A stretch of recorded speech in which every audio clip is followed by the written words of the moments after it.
So how I would word it all, I think wrap it all up in a pretty bow, because I'm a rambler and I'm aware of that. So I don't know if that all made sense. But how I would wrap it up is like, you love yourself by becoming the parent that your inner child needs. Putting yourself to bed when you know it's time to go to bed. Feeding yourself food that is fuel. Speaking to yourself with kindness. Encouraging yourself to follow your dreams and take risks. Like, you start to just take responsibility for your inner child as if you are your inner child's parent. Listen to what your inner child needs and wants. Honor it. Give it to them.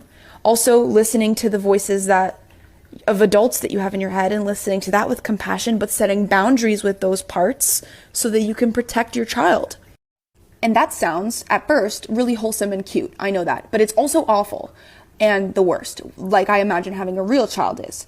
I don't actually have a real child, but that's what it feels like to me, is that some of the time, I'm just watching myself grow. And it's beautiful. And it's an amazing experience to be with yourself and love yourself.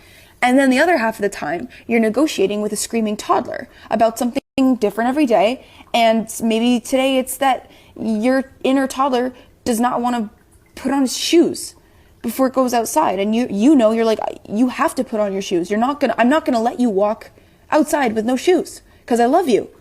But this toddler is determined to walk outside with no shoes.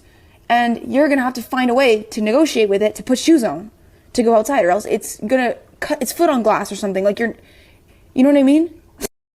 I don't remember most of what I said, but I'm going to end it here and hope that it made sense.